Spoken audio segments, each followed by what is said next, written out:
Élèves de terminale scientifique, bonjour. Pour ceux qui ne me connaissent pas, je me nomme Emma Sandrine Djoken. Je suis enseignant des sciences physiques au département de physique, chimie et technologie au lycée bilingue de Fombap. Eh bien, aujourd'hui, nous allons parler de la leçon 1 du module 1 de la classe de terminale C en physique. Il s'agit du module concernant les mesures et incertitudes. Quelle est la matrice de compétences pour cette leçon? Premièrement, nous allons essayer de comprendre ce que c'est qu'une erreur et une incertitude sur la mesure. Deuxièmement, nous allons essayer de comprendre comment on calcule les dimensions d'une grandeur physique. Et troisièmement, nous allons essayer de comprendre comment on vérifie l'homogénéité d'une équation en physique ou en chimie en utilisant des équations aux dimensions. Sans toutefois tarder, parlons des erreurs et des incertitudes sur la mesure. Eh bien, les mesures sont faites par les hommes. Et si c'est clair que les mesures sont faites par des hommes, les instruments de mesure aussi sont fabriqués par les hommes. Et aucune œuvre humaine n'étant parfaite, toute mesure est donc entachée d'erreurs et d'où la notion d'incertitude sur la mesure. Parlons de l'incertitude absolue. L'incertitude absolue est l'erreur maximale que l'on peut commettre en mesurant une grandeur physique.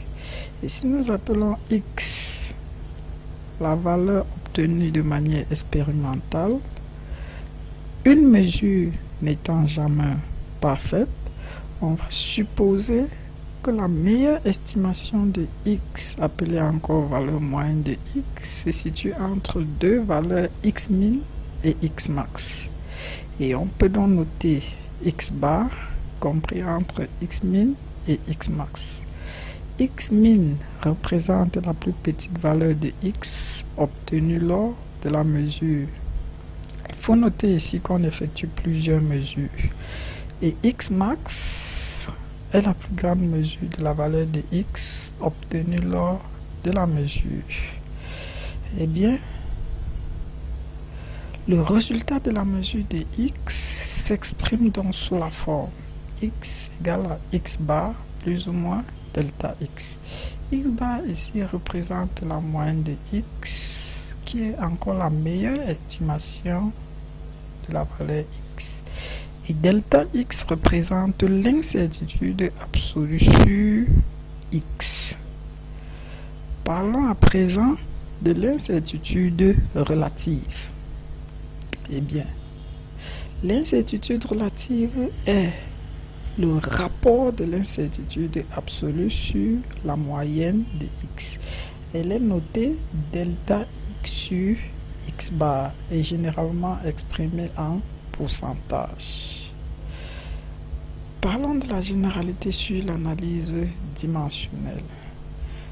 Une grandeur est un paramètre mesurable qui sert à définir un état ou un objet. Par exemple, la longueur, température, l'énergie, la vitesse, la pression, une force, l'inertie, la quantité de matière sont des grandeurs physiques. Il existe des propriétés non quantifiables faute d'étalons. On distingue deux types de grandeurs physiques, à savoir les grandeurs de base et les grandeurs dérivées. Parlons des grandeurs de base. Elles permettent d'exprimer la dimension de toutes les grandeurs physiques en fonction de 7 dimensions de base. Et ces 7 dimensions de base sont résumées dans le tableau ci-dessous.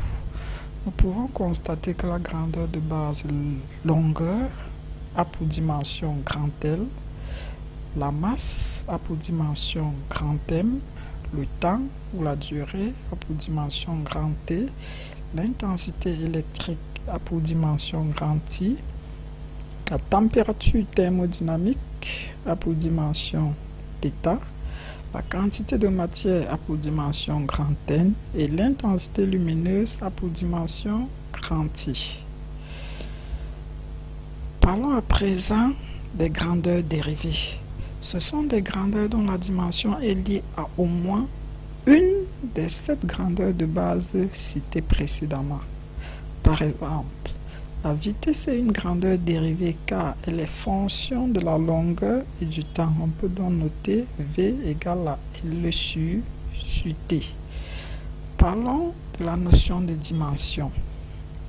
Chaque unité est rattachée à une grandeur physique mesurable qui définit sa nature appelée dimension. Pour autant, il ne faut pas confondre unité et dimension. Par exemple, le mètre est rattaché à la dimension longueur, donc l'unité de la longueur c'est le mètre et la dimension de la longueur c'est grand L. Prenons l'exemple de la formule I égale à Q sur delta T. I est l'intensité électrique, elle s'exprime en ampères. On écrit I entre crochets égale à grand I. Le symbole grand I désigne la dimension de l'intensité électrique I. Et l'écriture valeur absolue de petit I égale à grand I est ce qu'on appelle une équation aux dimensions. Elle exprime que la dimension de la grandeur désignée par le symbole petit I est une intensité électrique grand I. Reprenons la relation I égale à Q sur delta T, que nous pouvons encore mettre sous la forme Q égale à IT. On en déduit qu'une charge électrique est homogène au produit d'une intensité électrique par la durée. On écrit l'équation aux dimensions suivantes pour traduire cette propriété. Q entre cochets égale à IT. Et dans cette équation aux dimensions, T représente la dimension du temps.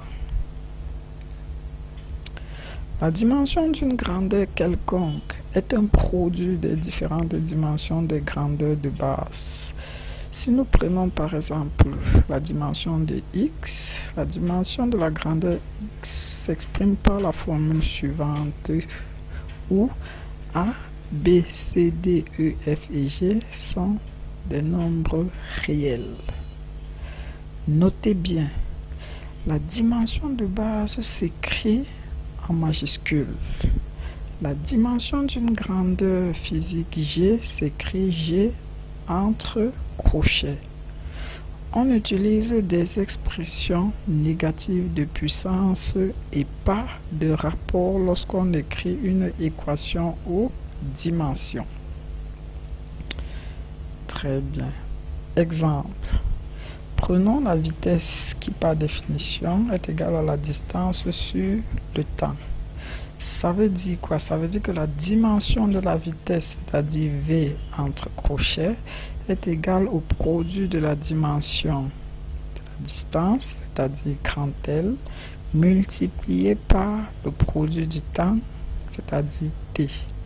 Et comme T est au dénominateur, nous avons T-1. Rappelez-vous qu'on n'écrit jamais une équation aux dimensions avec les fractions.